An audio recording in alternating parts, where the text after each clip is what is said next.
Yeah, I'm also in nobody's pocket. And this was, it's supposed to be a debate.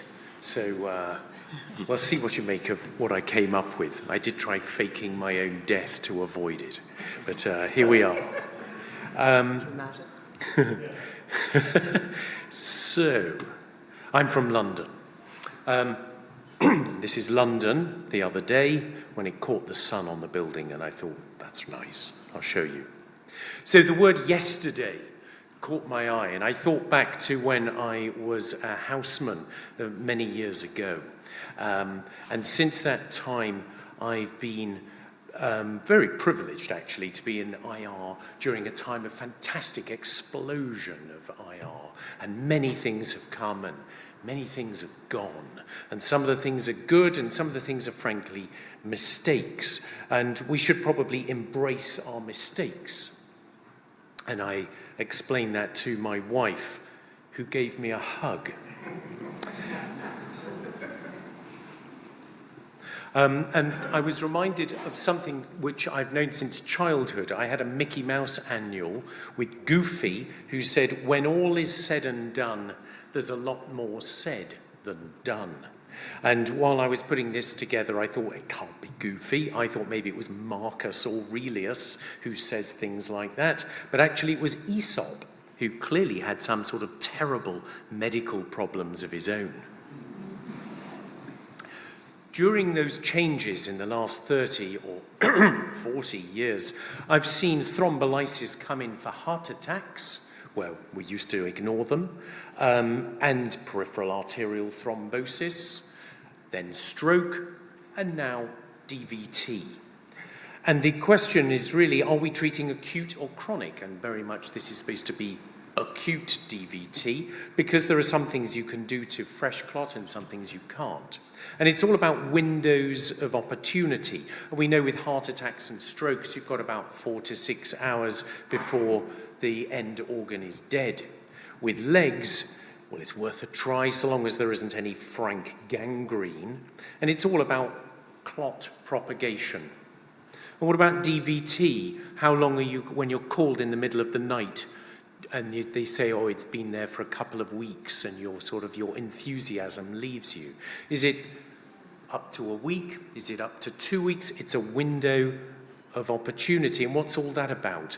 That's because arteries and veins are entirely different. Arteries get blocked, but you can open them up again. Veins will get an inflammatory cellular infiltrative process going after a certain period of time, and that probably explains why fat people and old people and different people get more PTS, post-thrombotic syndrome, long-term bad side effects, because just like with COVID, some people are more inflammatory than others. But this vein inflammatory fibrosis effect is the fundamental of when we're doing EVLT treatment of varicose veins by thermal ablation, the vein disappearing over the year after treatment. Or my other love, or my main love, which is AVM treatment, where we're using chemical sclerosant of essentially venous endothelium and waiting for it to fibrose and go away.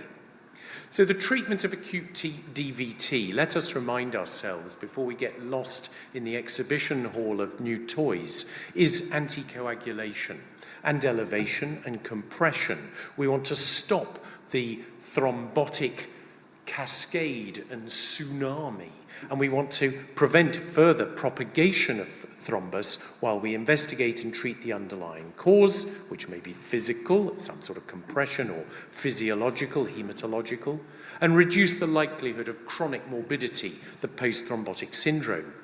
But we don't know how much of what we're treating is chronic and what is fresh acute thrombus, and has that fibrotic process begun or not. And this has led to, this is the driving principle of, should we reduce the clot burden by some means? This is really saying the same thing with a prettier picture that I've nicked. Because even when you treat acute DVT successfully, a random group will go on to have post-thrombotic syndrome or chronic morbidity. And it's about 25-odd%. And of course, it rather depends who they are, where it was, how you treated them, how long it was till you started the treatment. None of this is a mystery, but it's treated as such by the trials, as we've seen in the ATTRACT trial. But there's clearly, if we want to reduce the onset of venous fibrosis, we can start talking about, let's get all that clot out as early as possible, because some of it might be fresh propagated clot, and therefore we could reduce the territory that is damaged by this DVT. And that's led to a discussion of mechanical thrombectomy, lysis, and a combination of the two, the pharmacomechanical. Mechanical thrombectomy has a long history. Surgical embolectomy. We've probably all stood around while surgeons make a big hole and then trawl about with a balloon, waiting till some blood comes back, and then anticoagulate as hard as possible. But it turns out that almost all of them, it's inadequate.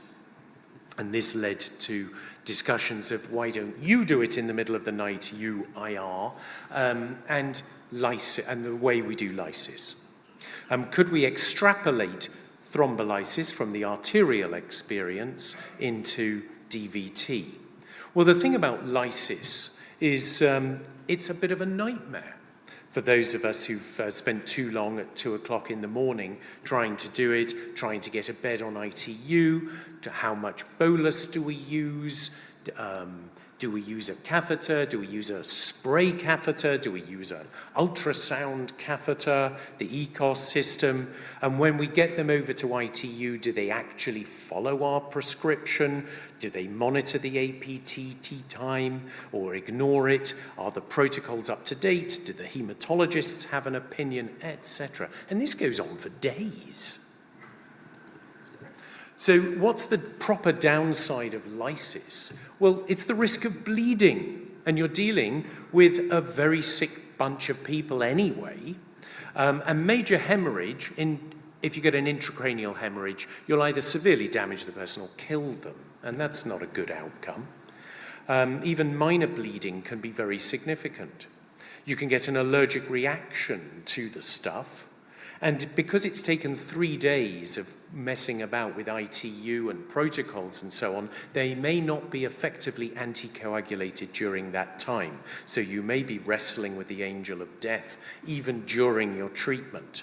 And this leads to limited effectiveness. Of course, you won't be able to dissolve the mature clot, the chronic clot. And this all leads to high cost and resource use, because you've got to have an ITU bed, etc., etc. And check angio, is there time to come back and do it? It's expensive, not very effective. And the contraindications are wide. There's lots of patients who cannot have lysis for all the usual reasons. And these are mostly the patients who are going to need it. These are the patients who clot. So how much bleeding? Well, even if the actual raw number doesn't seem very high, even in the ATTRACT trial, a 1.7% major bleeding rate, but that's a lot more than not doing it at all, not using lysis. And even 1 out of 58 patients, well, that's quite a lot for the patient who died. So the question is lysis actually worth doing at all? Is it better than just treating it by aggressive anticoagulation? Is it worth the risk? And we've already had reference to the Cochrane report. There's actually an update from 2021. It takes a bit of reading, but they're doing exactly what we've just discussed in the preamble, and they're looking at anything to do with lysis treatment of DVT versus anticoagulation alone. And they found 19 randomized controlled trials with the disappointing total of less than 2,000 patients, which obviously tells you that more research is required, but then every paper does. Were there any differences in the strategies of whether systemic thrombolysis or spraying it or catheter or ultrasound? No difference. But they did have increased bleeding complications, about 3 times the bleeding complications. And up to 5 years later, there's slightly fewer cases of post-thrombotic syndrome, 50 and 53%. It's not exactly exciting result, is it? And no benefit for thrombolysis was seen for crazy clots, and systemic and catheter-based similar levels of effectiveness. And the judgment they're saying, this is a Cochrane trial, is of moderate certainty. So there's not much benefit from all this effort, but you do have the chance of killing them with bleeding. So what about mechanical thrombectomy? Thank God I didn't spend days putting a slide of what we've already heard in great detail of all the kit that's available.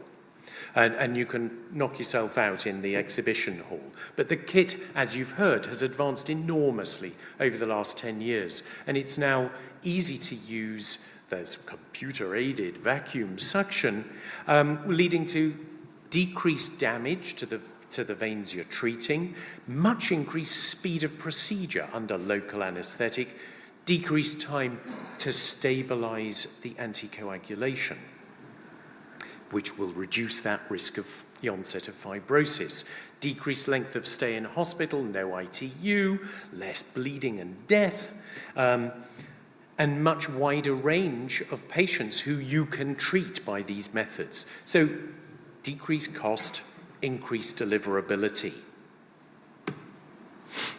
So day case, local anesthetic, and you can address the underlying cause if it's to do with, if it's a physical cause such as a compressed vein. Obviously, if it's hematological, that's going to be an outpatient thing.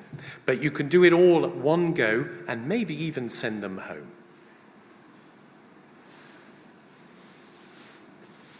So where are we now?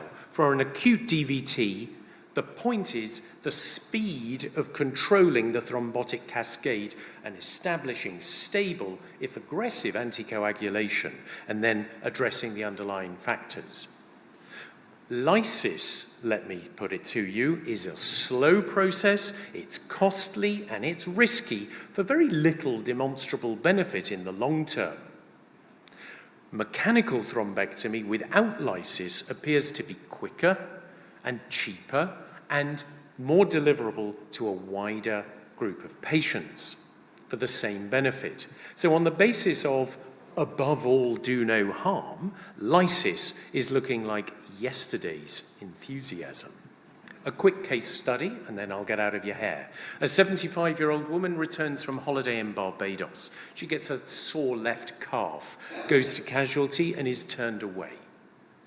She still has a sore left calf, and in August, it swells up, the whole leg swells up with pain, and she becomes short of breath in the car park as she goes to the Churchill Hospital. They put her on heparin and start wrestling with the whole process. They use PMT, shove in a stent. The stent immediately occludes. She's found to have thrombocytopenia, and the clot is extended through to cover the right common iliac vein as well, with right leg swelling. It's a terrifying scenario. But they use mechanical thrombectomy to the IVC, suck out the stent, suck out the right side. It's all a bit of a mess, but they get the right leg going again. And the right leg swelling goes away, and they put her on aggressive anticoagulation with warfarin. She comes to see me last Wednesday. How she knew I'd been asked to do this talk, I don't know. But she was tearful and terrified. She's going to the warfarin clinic twice weekly. She's a bit confused about what to do with the stockings, but she was physically able to come to London and see me. On examination, she looked a bit like that picture you saw, a fat leg, but it's actually getting a bit softer. So I had to think about it and decided I would do the best thing of treating the patient, not the X-ray. So I reassured her that even though she didn't understand what had happened to her and that it was truly terrifying, they'd ultimately done a good job because they'd got her on warfarin. And the local warfarin clinic was excellent, but they should go for a top INR of 3 to 3.5, aggressive, because she's had trouble. And she's doing okay. Get a fancy stocking, get the applicator so that a 78-year-old is able to actually put the stocking on. Hold your nerve, because PTS is not inevitable in this situation. It's all about the anticoagulation. So in conclusion, looking back at it with the perspective of time, we can embrace our mistakes, but we don't have to repeat them. It's true that when all is said and done, there's a lot more said than done, but above all, we should do no harm. And therefore, in this context, I'm of the opinion, in this debate, that lysis is so yesterday. Thank you.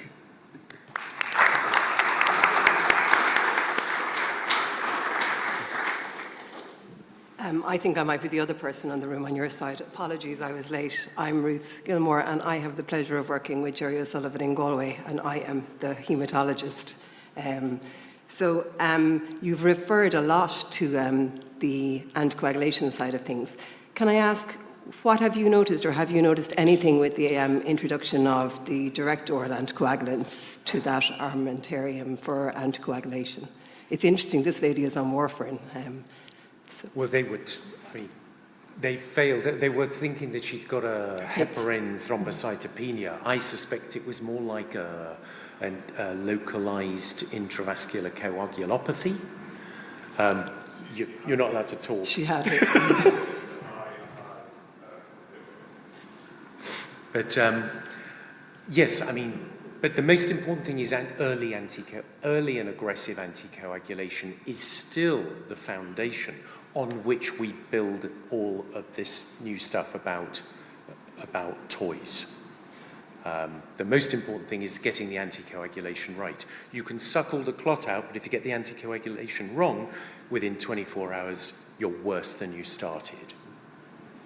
Yeah, I think your point about the no DOACs, like in terms of compliance, much easier for patients to take and stay compliant with for a longer period. Thank you.